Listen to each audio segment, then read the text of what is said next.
오늘 우리에게 주시는 하나님의 말씀은 사도행전 14장 8절에서 18절까지의 말씀을 함께 봉독하겠습니다. 사도행전 14장 8절에서 18절. 본문이 좀 길지만 우리 함께 한 목소리로 봉독하겠습니다. 루스드라에 발을 쓰지 못하는 한 사람이 앉아 있는데 나면서 걷지 못하게 되어 걸어본 적이 없는 자라. 바울이 말하는 것을 듣거늘 바울이 주목하여 구원받을 만한 믿음이 그에게 있는 것을 보고 큰 소리로 이르되 네 발로 바로 일어서라 하니 그 사람이 일어나 걷는지라. 무리가 바울의 한 일을 보고 루가오니아 방언으로 소리질러 이르되 신들이 사람의 형상으로 우리 가운데 내려오셨다 하여 바나바는 제우스라 하고 바울은 그 중에 말하는 자이므로 헤르메스라 하더라. 시외 제우스 신당의 제사장이 소와 화환들을 가지고 대문 앞에 와서 무리와 함께 제사하고자 하니 두 사도 바나바와 바울이 듣고 옷을 찢고 무리 가운데 뛰어들어가서 소리질러 이르되 여러분이여 어찌하여 이러한 일을 하느냐. 우리도 여러분과 같은 성정을 가진 사람이라. 여러분에게 복음을 전하는 것은 이런 헛된 일을 버리고 천지와 바다와 그 가운데 만물을 지으시고 살아계신 하나님께로 돌아오게 함이라. 하나님이 지나간 세대에는 모든 민족으로 자기들의 길들을 가게 방임하셨으나 그러나 자기를 증언하지 아니하신 것이 아니니 곧 여러분에게 하늘로부터 비를 내리시며 결실기를 주시는 선한 일을 하사 음식과 기쁨으로 여러분의 마음에 만족하게 하셨느니라 하고 이렇게 말하여 겨우 무리들을 말려 자기들에게 제사를 못하게 하니라. 아멘. 오늘 예배에 참석하신 여러분 한 분 한 분을 주님의 이름으로 사랑하고 축복합니다. 우리 앞뒤 좌우에 계신 분들과 인사하겠습니다. 주의 이름으로 사랑하고 축복합니다. 환영합니다. 사랑합니다. 잘 오셨습니다. 건강해 보이십니다. 아멘. 저도 주의 이름으로 여러분을 사랑하고 축복합니다. 아멘. 오늘 사도행전 14장 8절에서 18절까지의 본문을 가지고 따라하겠습니다. 구원 얻을 만한 믿음. 구원 얻을 만한 믿음이라는 제목으로 하나님의 말씀 증거하도록 하겠습니다. 어느 고개사가 미국 나이아가라 폭포에서 한쪽 절벽과 한쪽 절벽에다가 쇠줄을 쫙 이어놓고 그 까마득한 그 공중에서 줄타기를 한 적이 있습니다. 사람들이 그 장면을 보면서 손에 땀을 쥐고 구경을 했습니다. 고개사가 아슬아슬하게 그 줄을 타는 것으로 성공하면서 끝까지 가게 되자 사람들이 일제히 박수를 치면서 환호를 했습니다. 대단하다. 그러자 고개사가 더 우쭐해져서 반대쪽으로 다시 건너오겠다고 장담을 했습니다. 근데 이번에는 그냥 오면 그러니 의자 하나를 등에 걸머쥐고 그렇게 건너겠다는 거예요. 그래서 사람들에게 그리고 물었습니다. 제가 이 의자를 걸머진 채로 저 반대쪽으로 건너갈 줄을 믿으십니까? 그랬어요. 건너갈 수 있다고 생각하십니까? 생각하니까 사람들이 예 그런 거예요. 믿는다고 박수를 막 치면서 성원을 했습니다. 당신을 해낼 수 있습니다. 그것을 우리는 믿습니다. 그랬더니 이 고개사가 그렇다면 좋습니다. 제가 이 줄을 타고 저 끝까지 무사히 건널 수 있다고 진정으로 믿으신다면 누구 한 분 나오셔서 이 의자에 앉아주십시오. 그런 거예요. 앉아달라고. 그랬더니 나오는 사람이 있었을까요? 없었을까요? 한 사람도 없죠. 여러분, 믿음이라는 것이 무엇일까요? 저 사람은 무사할 거야. 그렇고 말고. 이것이 믿음일까요? 아니면 올라타는 게 믿음일까요? 우리는 무엇을 믿고 어떻게 살아가는 것일까요? 우리의 믿음을 한번 재점검해 보는 오늘 시간이 되기를 원합니다. 믿음은 추상적인 이론이나 관념이 아닙니다.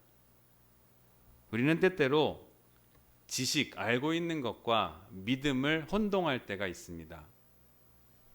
성경을 알고 성경을 달달 많이 읽고 또 진리를 알고 좀 알고 또 다소간의 지식을 얻었다고 해서 그것을 믿음인 줄 알고 있습니다. 그러나 천만의 말씀입니다. 그건 믿음과는 별개입니다. 때로는 자신의 감정의 격동을 또 믿음으로 착각할 때가 있습니다.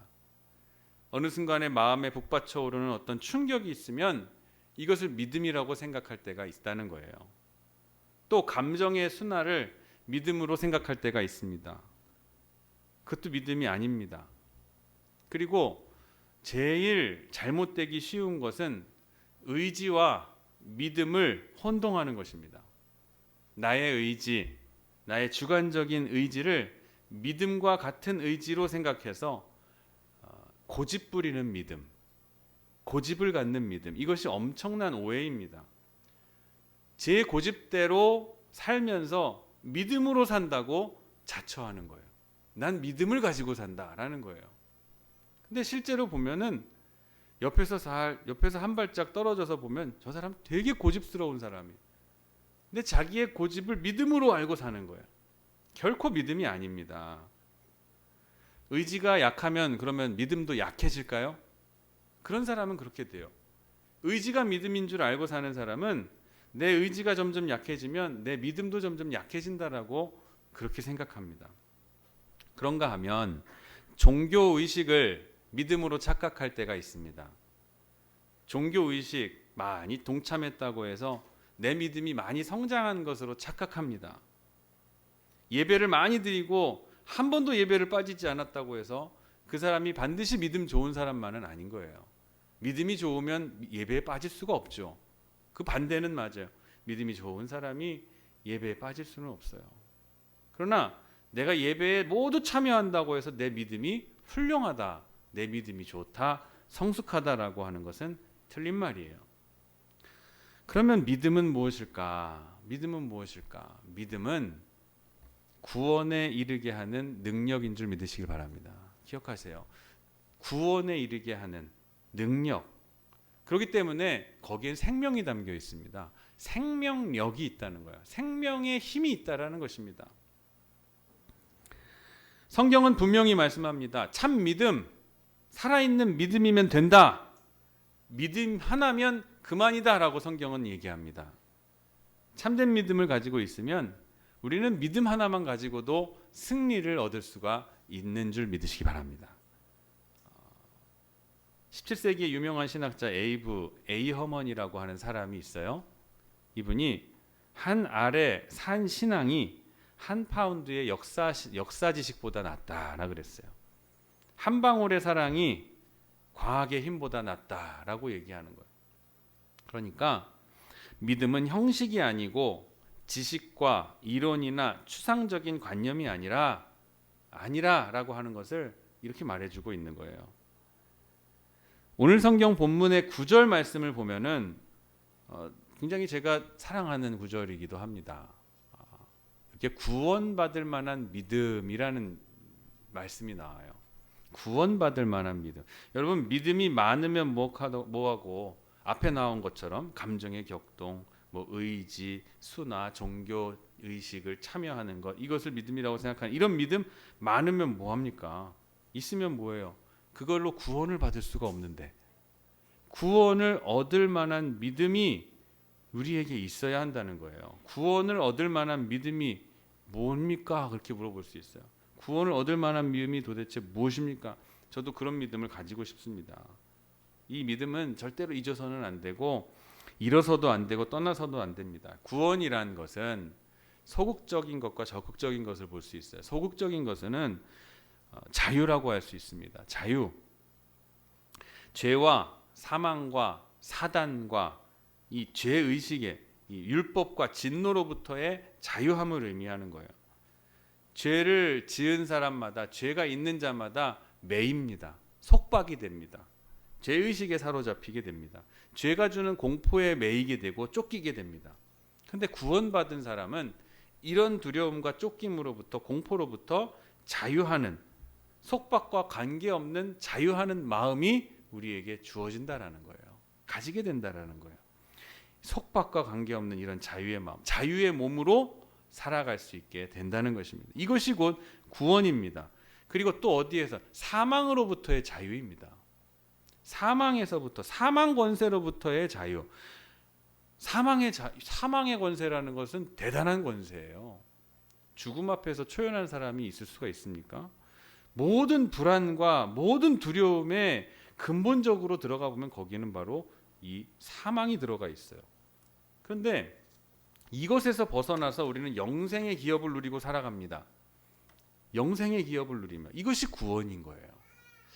그리고 사단의 권세로부터도 자유합니다. 사단의 권세, 사단의 역사가 어때요? 우는 사자처럼 두루 삼킬 딸을 찾아다니는 사람, 찾아다니는 녀석이 바로 이 사단이에요. 이 무서운 마귀의 세력으로부터 우리가 자유할 수 있다라는 것, 이것이 곧 구원인 거예요. 또 율법과 진노로부터의 자유, 이것이 구원인 거죠. 적극적 의미에서 본다면 구원이라는 건 의롭다함을 얻는 것입니다. 의롭다함을 얻는다. 우리가 다 죄인입니다마는 십자가의 보혈의 공로로 의롭다함을 얻어서 떳떳한 하나님의 자녀로 살아갑니다. 나의 죄된 과거, 진노의 자녀였던 지난날은 이제 나에게 아무런 상관이 없습니다. 내게 아무런 상관이 없습니다. 이제는 하나님과의 바른 관계, 또 하나님의 자녀된 관계, 부모와 자녀된 관계로 이제는 살아가는 것, 이것이 구원이고 영생입니다. 오늘 본문에서는 이것을 마치 비유에 담아서 말하는 것처럼 한 사건으로 우리에게 설명해 주고 있습니다. 말씀해 주고 있어요. 여기에 나면서부터 걷지 못한, 다리가 불편한 사람이 나옵니다. 한 번도 걸어본 적이 없는 사람이 나와요. 나면서부터 안진뱅이였기 때문에 평생을 얻어먹고 삽니다. 그리고 나면서부터 안진뱅이였기 때문에 얻어먹을 권리가 또한 있습니다. 그래서 언제나 이 사람은 길거리에 나앉아 오가는 사람에게 손을 내밀면서 구걸하며 살아갑니다. 그런 사람이 오늘 구원을 받아서 펄펄 뛰고 활동을 하고 이렇게 자유합니다. 온전한 인격체로 살아가는 것입니다. 구원이라는 것은 온전한 인간의 회복, 그리고 전인적인 회복, 전인적인 치유, 그리고 새롭게 태어난 재창조된 인간, 이것이 바로 구원입니다. 이걸 우리는 거듭남이라고 얘기하잖아요. 거듭난 사람. 이것을 신학적으로 또한 샬롬이라고 얘기합니다. 평화.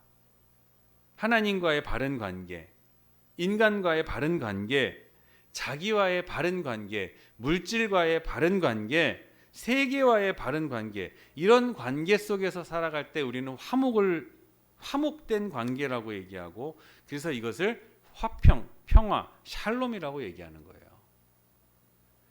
그래서 그 평화, 그 화평이 곧 구원이라고 표현하는 것입니다. 어떤 어머니에게 아들 4형제가 있었어요. 어머니가 세상을 떠나게 되자 머리맡에 나란히 앉아있는 아들들을 보고 하나하나 이름 불러가면서 작별 인사를 하십니다. 큰아들에게 이렇게 살아다오 당부를 하고 굿나잇 합니다. 내일 아침에도 만나자. 둘째 아들에게도 또 이렇게 살아라. 넌 이렇게 살아라. 둘째 아들에도 굿나잇. 셋째 아들에게도 이렇게 너는 살아라. 굿나잇 하고 인사를 해. 근데 막내 아들, 넷째 아들에게는 굿바이 하는 거예요. 그러니까 이 아이들이 아니 왜 형들한테는 굿나잇 하고 다시 만나자 그러고 나한테는 왜 굿바이 합니까? 넷째 아들이 어리둥절해서 어머니에게 물었어요. 그랬더니 어머니가 이렇게 설명해요. 나는 20년을 두고 너에게 예수를 믿으라고 해왔지만 너는 끝내 믿지 않고 방탕함에 빠져 있지 않니? 하나님의 말씀을 떠나 살고 있으니 아무래도 너에게는 소망이 없다. 내가 너를 다시 만날 소망이 없는 것 같다. 나는 천국으로 가지만 너는 아무래도 그곳에 못 올 것 같구나. 그러니 너와는 오늘 굿바이가 아니겠니? 오늘은 너와 내가 마지막이구나. 넷째 아들이 다급해진 거예요. 그 말을 듣고. 어머니 제게도 굿나잇이라고 인사해 주세요. 이제부터 예수 믿고 어머니 가신 곳에 나도 가도록 할게요. 넷째가 눈물로 호소를 하는 거예요. 여러분 잘 생각해 보세요. 굿나잇과 굿바이는 엄청난 차이가 있는 겁니다. 오늘이 마지막이라고 생각하는 사람과 하늘나라에서 다시 만날 거라고 생각하는 사람에게는 얼마나 큰 차이가 있겠냐는 거예요. 그야말로 하늘과 땅 차이죠. 저는 목사라서 장례식에 많이 갑니다. 가서 보면요, 학벌이고 명예고 과거의 지위고 다 아무것도 아니더라고요. 높은 사람은 화한 몇 개 더 와 있는 것밖에 없어요. 화환만 줄지어 서 있고, 또 얼마나 그 사진 옆에 영정 사진 옆에 예쁘게 생화로 꾸며져 있느냐, 이 길이가 넓으냐 좁으냐 요 차이더라고요. 다. 그런데 신통치 않게 예수를 믿어도 그저 예수 믿는 사람이 최고인 것 같습니다. 장례식장 가보면 예수 믿는 사람이 최고예요. 내일 아침에 만납시다. 찬양을 해도 며칠 후 요단강 건너가 만나리. 이런 사람하고 오늘 끝이다 아이고 하는 사람이하고 둘이 똑같을 수가 있겠습니까? 하늘과 땅 차이죠. 여러분은 어떤 믿음을 가지고 오늘 살고 계십니까? 특별히 오늘 성경은 우리에게 아주 막중한 것을 가르칩니다.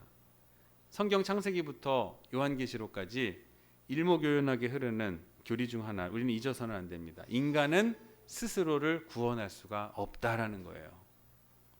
인간은 인간 스스로를 구원할 수가 없다. 자기 노력으로, 자기의 의로, 자구책으로 명예가 나를 구원하지 못하고 내 인격이 나를 세우지 못한다는 거예요. 내가 나를 구원하는 의가 내게 없습니다. 홍수에 떠내려가는 불쌍한 사람이 자기 머리채를 잡고 아무리 끌어낸다 해도 물속에서 나올 수가 없습니다. 소용없는 일이에요. 누군가가 물에 빠진 사람의 머리채를 잡고 끌어내 줘야 되는 거예요. 하나님께로부터 능력이 나타나야만 인간에게는 구원이 있는 줄 믿으시길 바랍니다. 이것이 진리예요.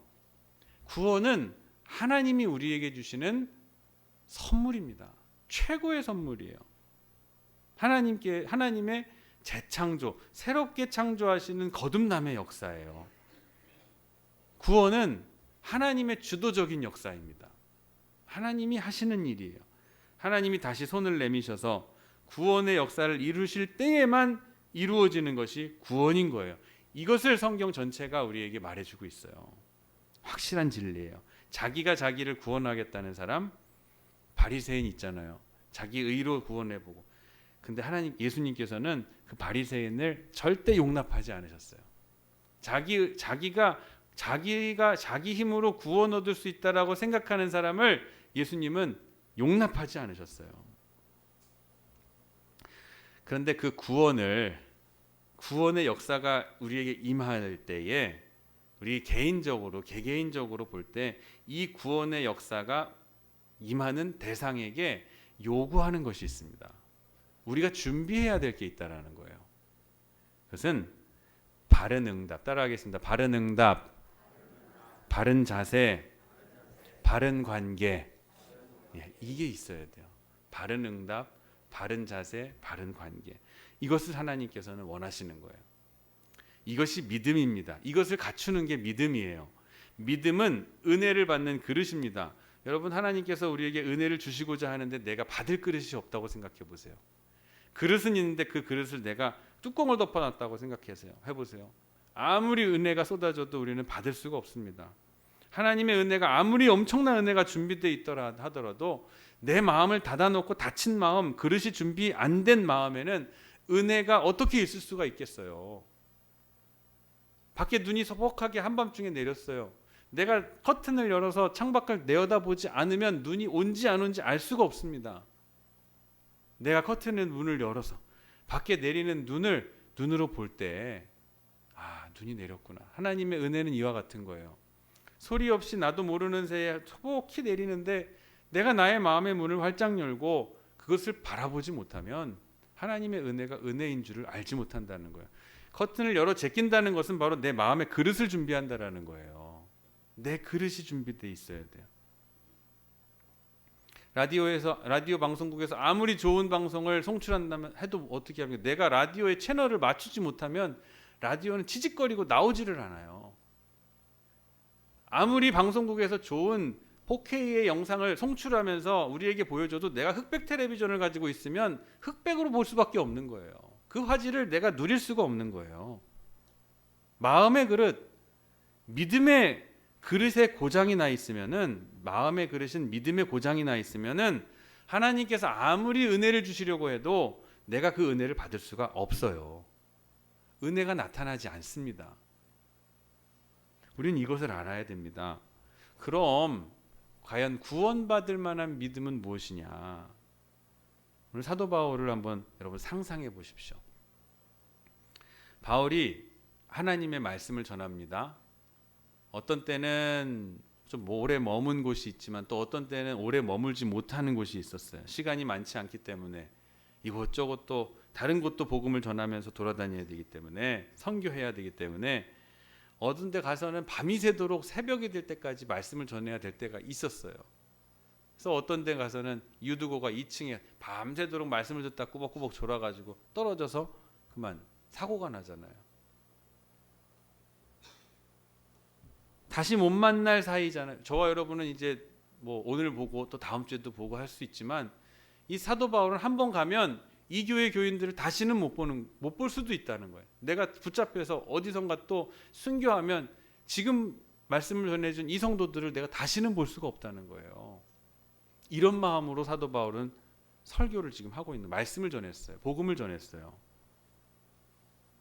자, 그렇게 간절한 마음으로 말씀을, 아는 거 모르는 거 다 끄집어내면서 예수님과의 경험을 다 끄집어내면서 말씀을 전하고 있는데, 한 안진뱅이, 한 사람이 자기를 뚫어져라 쳐다보고 있는 거예요.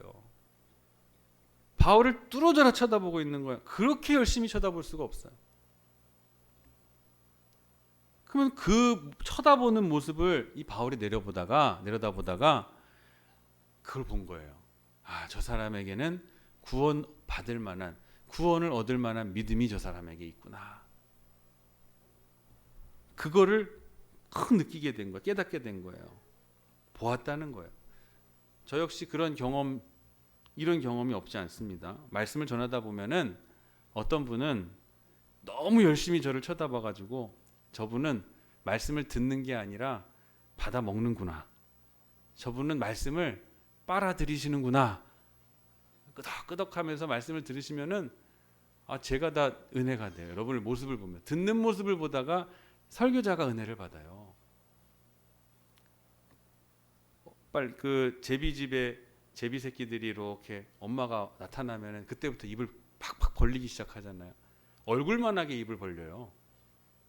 그러면 엄마가 이렇게 소화시킨 것들 입에다가 하나씩 넣어주죠. 그것처럼 말씀이 가서 그 사람한테는 막 흡수가 되는 그런 느낌이 들어요. 근데 거기에는 구원의 역사가 나타나요. 근데 어떤 분들은 참 유감스러울 때가 있어요. 말씀을 들으면 듣고 이거 내게 주시는 말씀이라고 받아 먹지를 않고 옆에 앉아 있는 배우자를 찌릅니다. 툭툭 찔러 옆구리를. 당신한테 하는 말이야, 목사님이. 지난주에 그랬잖아. 그리고 뭐 설교하면 뒤를 탁 돌아봐요. 저 집사님한테 하는 말이지 이거. 저 권사님한테, 저 장로님한테 하는 말이지. 남을 쳐다봐요 이렇게 하면서. 내가 좋아할 생각은 하지 않고, 말씀을 듣고 내가 좋아할 생각은 하지 않고 다른 사람들에게. 그런가 하면 어떤 분은 이 예배 1시간들을 참지 못해요. 어린이들이면 내가 이해를 하겠어요. 참지 못해서 이리저리 몸을 비틀고 기지개 피고 하품하고 부스럭거리고 사탕을 까가지고 이렇게 한숨을 푹푹 쉬고 껐덕껐덕 하다가 뒤로 벌떡 넘어가고, 아닌 것처럼 막 목 한번 돌리고 이렇게 지겹고 피곤하다, 뭐 그런 표현이기도 하지만 사실 그거는 육신에 나타난 모습이고, 실상은 우리의 사단이 귀를 막고 있는 거예요. 우리의 귀를 탁 막고 있는 거예요. 그래서 말씀이 들려지는 것을 방해하고 있는 겁니다. 아예 목사님 뭐 그렇게까지 말씀하세요? 전날 좀 피곤해서 그랬죠. 피곤하신 분은 맨날 피곤해요. 왜 토요일 밤마다 그렇게 늦게 주무셔요? 늦게 주무시지 마세요. 토요일 날 밤에는 주일을 준비하는 것부터가 예배 준비예요. 토요일 날 일찍 자는 것부터가 예배 준비하는 거예요. 토요일 날 일찍 주무십시오. 주일 예배를 위해서, 말씀을 잘 아멘으로 받아들이기 위해서, 말씀에 긍정하기 위해서, 그리고 하나라도 빼먹지 않고 오늘 안진뱅이처럼 뚫어져라. 제가 부끄러워서 얼굴을 못 들 정도로 뚫어져라 쳐다보면서 말씀을 아멘 아멘 하면서 흡수하고 이거를 받아들일 때 거기에 능력의 역사가 나타나는 거예요.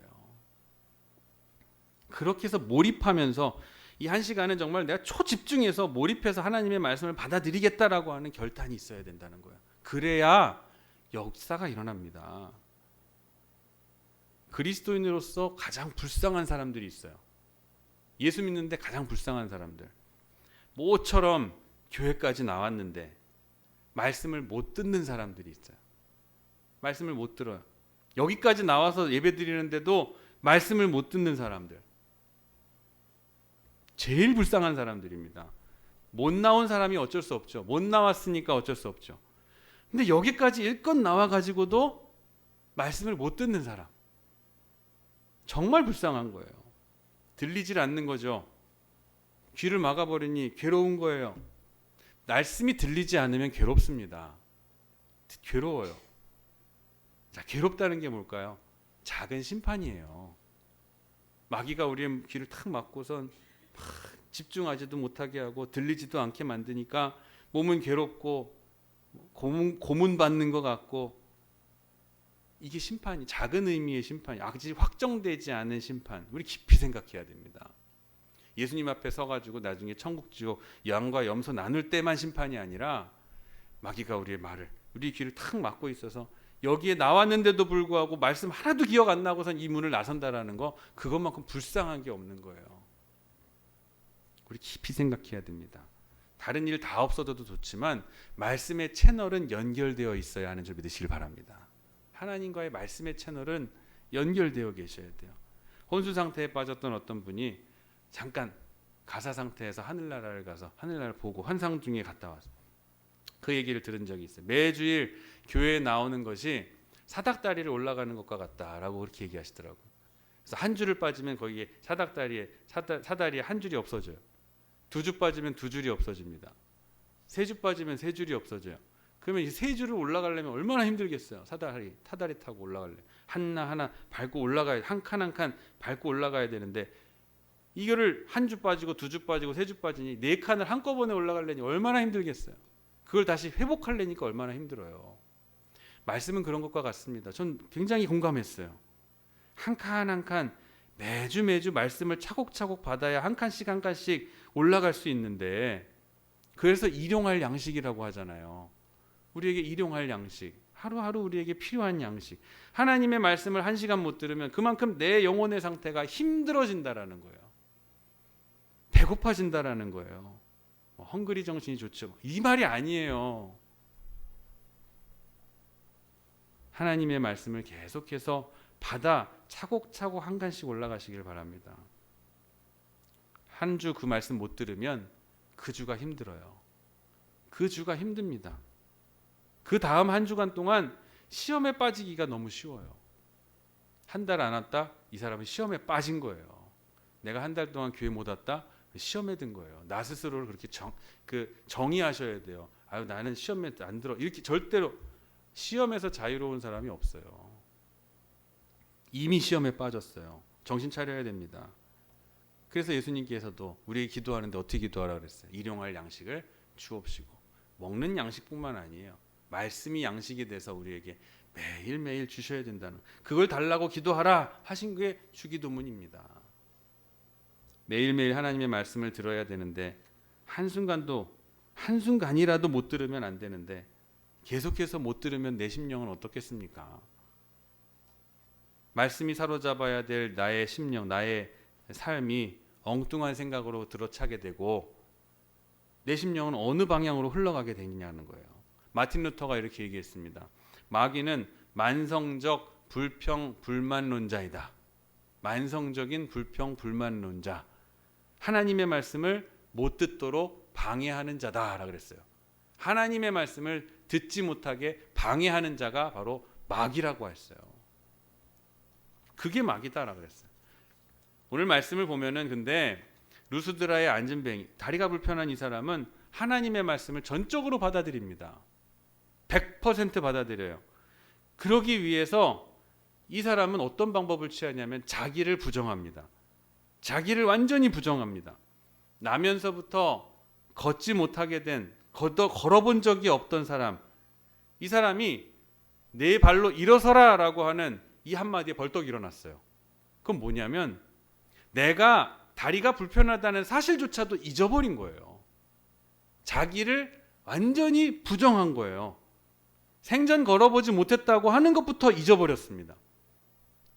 이러한 부정이 기적을 일으키는 거예요. 완전한 자기의 부정, 이것이 기적을 일으킨다는 거예요. 근데 이게 스스로 이룬 것이 아닙니다. 스스로 이룬 것이 어느 때 일어났냐면은 사도 바울의 말씀을 진짜 뚫어져라 보고 경청하고 말씀을 받아들일 때, 즉 자기 부정은 말씀을 긍정하게 될 때에 자연스럽게 이루어지는 것이에요. 말씀을 긍정하는 자세, 이걸 잊어버리면 안 됩니다. 말씀이 자기를 부정하게 했어요. 자기 부정은 말씀을 통해서만 나타나요. 자기의 과거의 경험, 나는 구제불능이야, 난 주제가 이랬던 것조차도 다 잊어버리게 만든 거예요. 뭐가? 말씀에 대한 긍정이.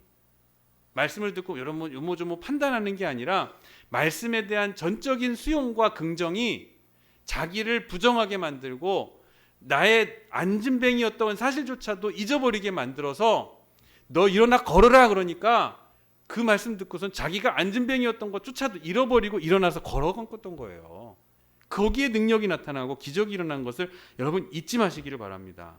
그래서 말씀을 받아들이면서 아멘, 아멘, 예 그렇습니다 하고 마음으로 순종해 나가면 일어나 걸어가라 할 때 벌떡 일어나 걸어갑니다. 아무 생각이 없어요. 말씀에만 긍정하니까, 말씀에만 집중하니까. 근데 여느 사람 같았으면, 보통 사람 같았으면 이렇게 나왔을 거예요. 아유, 사도 바울 사도요. 무슨 말씀을 하십니까? 제 다리를 한번 보십시오. 제 근육이 없습니다. 저 일어나라고요? 말도 안 되는 소리 하셔. 제가 보통 안진뱅이가 아닙니다. 태어날 때부터 안진뱅이였습니다. 나 일어서 본 적이 없는 사람이에요. 이렇게 나왔다면 기적이 일어났을까요? 일어나지 않았을까요? 안 일어나죠. 일어날 수가 없죠. 여러분, 믿을 수 있는 것을 믿는 건 철학입니다. 철학. 믿을 만한 걸 믿게 해주는 게 철학이에요. 이해시켜주는 게 철학이에요. 근데 믿을 수 없는 것을 믿어 그것을 전적으로 수용하는 것, 받아들이는 이것이 바로 우리가 가진 믿음인 줄 믿으시길 바랍니다. 우리가 가진 믿음이 바로 이런 거예요. 믿을 수 없지만 그 믿을 수 없는 것을 믿어 전적으로 받아들이는 것, 나의 일반적인 상식이나 그리고 경험이나 전통이나 고정관념을 깨끗하게 부정해버리는 데에서부터 거기에서 기적이 일어나는 거예요. 루스드라의 안진뱅이가 무슨 말을 했습니까? 뭐 아멘 했습니까? 할렐루야 했습니까? 일어나라고 하니까 벌떡 일어난 것 뿐이에요. 그게 구원을 받을 만한 믿음이었다고 오늘 말씀에서 얘기하고 있어요. 구원을 얻을 만한 믿음, 100% 긍정한 것, 말씀만은 100% 긍정하는 거예요. 그게 구원을 받을 만한 믿음이었다라는 것이죠. 여러분, 구원은 기적입니다. 근데 이 구원을 받을 만한 믿음 안에서 이루어져요. 말씀이 들려질 때에, 말씀에 100% 순종할 때, 말씀에 전적으로 긍정할 때에, 그 순종할 때 즉각적으로 받아 한 1분 있다가 5분 있다가 아니라 선포될 때 그때 바로 받아 순종할 때 걷지 못하던 사람이 일어나 걸었어요. 말씀의 능력이 오늘 루스드라의 한 안진뱅이를 일으켰다는 것을 여러분 꼭 마음에 새기시기를 바랍니다. 그러나 무엇보다도 구원받을 만한 믿음이 그에게 있었다는 것. 구원받을 만한 믿음이 있었다는 것. 여러분 그것을 마음에 깊이 새기시고 이 믿음을 소유하시는, 다시 한번 내 안에 있는 믿음을 한번 분별해 보시는 이번 한 주 되시기를 주님의 이름으로 축원합니다. 기도하겠습니다. 주님, 우리의 믿음을 다시 점검하게 하시니 감사합니다. 지식과 감정과 형식에 머무는 우리의 신앙을 버리고 말씀을 전적으로 신뢰하고 순종하는 참된 믿음을 주시옵소서. 구원에 이르는 믿음으로 우리가 살아가게 하시고 오늘 받은 은혜가 삶 속에서 주렁주렁 열매 맺는 우리 성도들의 삶이 되게 하여 주시옵소서. 말씀에 100% 긍정하고 말씀에 100% 순종하는 아무런 의심 없는 믿음을 우리에게 허락하여 주시옵소서. 예수님의 이름으로 감사하며 기도드립니다. 아멘.